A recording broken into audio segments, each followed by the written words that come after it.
Hi, I'm Loop Braider again. I'm going to be demonstrating a 9-loop square braid. I want to first say, I forgot to mention this in all my previous videos, I do not recommend braiding over the top of a table. I'm just doing this, I never do this except for these, for photo shoots, and I just think it makes a clearer backdrop, but it's not a comfortable way to braid.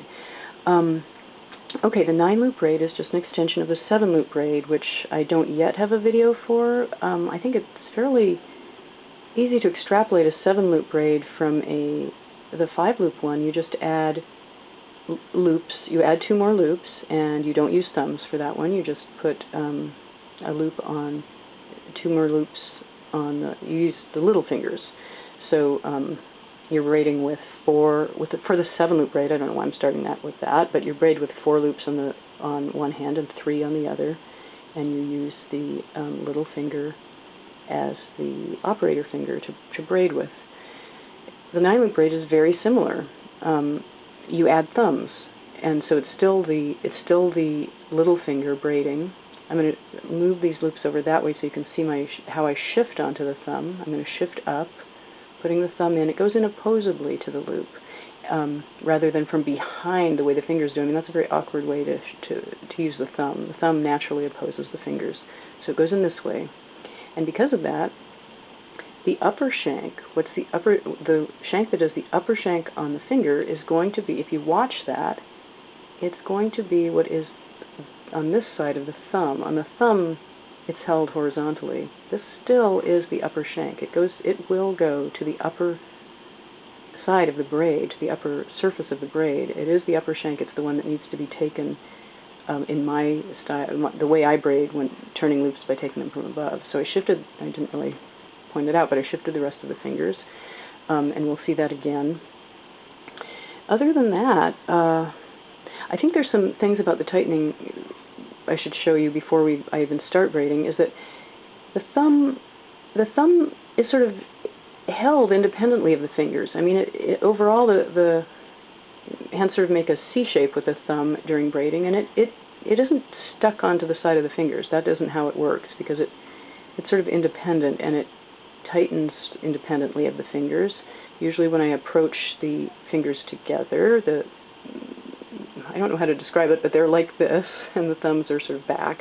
Then when I go move the hands apart to tighten, the fingers kind of swivel around the thumb, because all the loops you want the loops to stay relatively taut. You don't want them to sag.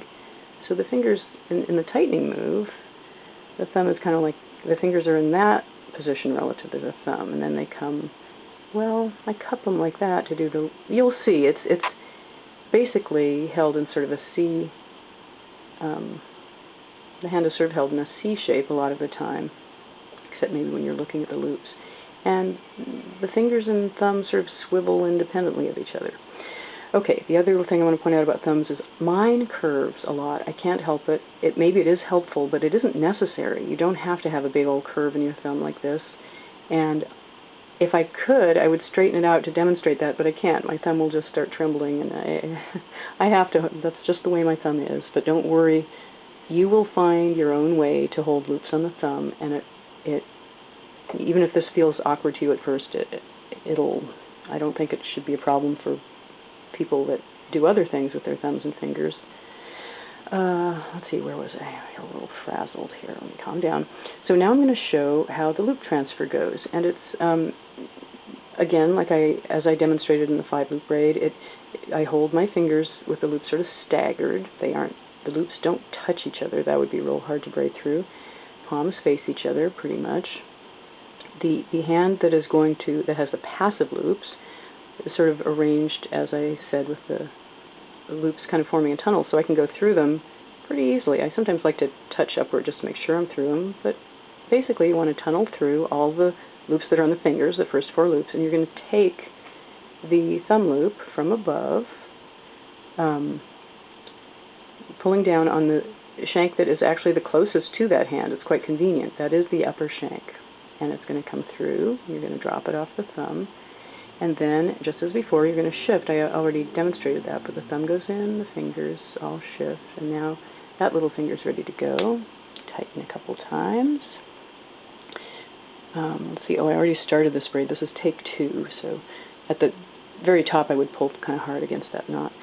Okay, so now on the right hand, which doesn't fit into this camera frame very easily, but I'll attempt. Anyway, my fingers go through in the same way, through the first 4 loops, and now over and pull down on the thumb, what's really the close shank of the thumb loop, and it is the upper shank, structurally speaking. Shift, tighten, and again, and it just, the square braid, I'll go slowly. The square braid just repeats this way, through, over, shift, shift, shift, and shift.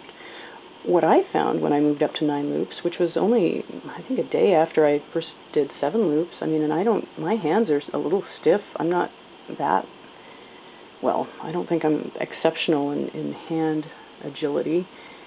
And I wasn't that agile. I was not a super fast braider at 7 loops. I had just learned relatively recently.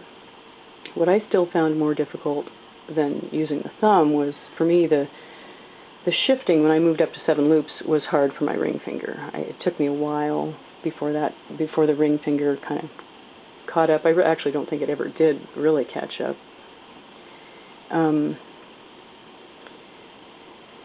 I sometimes think that I am coming to the conclusion that it might be better it might be easier for people to go to 9 loops and the thumb, using the thumb, without waiting that long after learning 7 loops. I mean, enough time so that mentally you kind of know what you're doing. You feel you know what the moves are. But I don't think you need to be a speedball. In fact, I think it sometimes makes it harder to go from going really fast at braiding with, say, 5 or 7 loops. It's more of a shock to then add 2. I have found that with students, that more than once, that a student who is really, really fast and adept and can braid very, very automatically and quickly with 5 loops or with 7 loops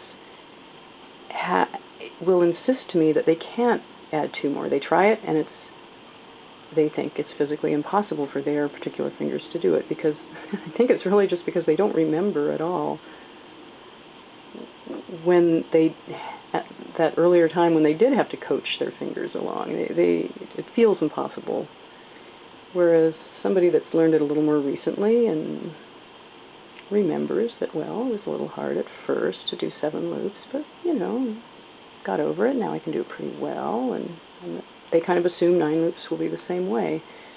So you might have more of a hurdle with this, or just mentally getting used to the fact that you're going to have to coach your fingers along at first on this. It's not going to be easy. It's the very first 1 or 2 or maybe 3, and you might not be as fast as you right away, even as you were already with whatever number that you're used to. But I really, if you're already fast at some kind of loop braiding, you are not going to, I can't believe that you wouldn't be able to learn this. It's just going to feel a little strange to be back down to, a slow level for a little bit. So I'm doing this somewhat quickly because I want to, this isn't going to be so much of a practice video. I will slow down here. 1, 2, 3, 4. Now I'm going to go over, take the thumb loop, shift, shift, shift, shift. I mean, I am assuming that you do not try to do this until you've learned 5 loops, or maybe 3 even, and then 7. You do not, this is not a braid to learn straight out. That's why I'm assuming I don't have to demonstrate certain things very slowly, because you probably have already learned, hopefully you've already learned how to braid a square braid of 5 and 7 loops, and this is just one more little addition. What was I going to mention? Okay, so for doing the flat and divided version, let's do a divided braid now. Since the shank closest to the other hand on the thumb is the upper shank, obviously then the one further is the lower shank. to take this loop without a turn, and you can test this if you're using bicolor loops, if one of the shanks is a different color than the other, you can easily see, or more easily see, if the loop is turned over. I'm now going to start taking the loops without turning them, which will cause, as I showed in an earlier video, this is not teaching this concept. I'm assuming you understand the concept of making a divided braid. I'm now going to take the far shank.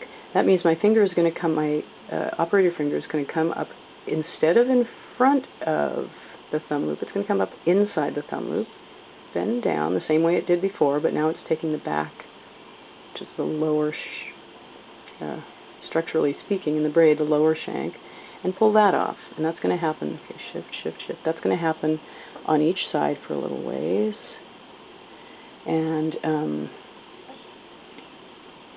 And that will cause not turning the loops, as I've explained in earlier on my blog and in earlier videos, will cause the upper and lower surface of this braid to not be connected anymore. They will form two separate braids instead of two separate flat braids instead of one square braid. So I'll go a little ways. And I want to mention that my blog this is made to support my blog tutorial on 9 loops, and if you're interested enough in these braids to be doing this, you should probably check out the blog, because it has it all written out and a little clearer, and that is, I am loopbraider, and it's a WordPress blog. If you Google loopbraider and WordPress, you will find me, or probably just loopbraider. And there's a link to my blog in the information below this. If you're looking at this on YouTube and not on my blog, there will be a link to my blog on the information associated with this video. If you just click on the More Info icon down there, it'll reveal some more info, including my blog, a link to my blog. Also, my channel has all my videos, so if you click on loopbraider here on WordPress, you will go to a page that is sort of, I guess, my homepage or my channel, and it shows all my videos, loop braiding, which I hope to add more soon. Let's see how this, there's the, let's see if it shows, there's the split in the braid.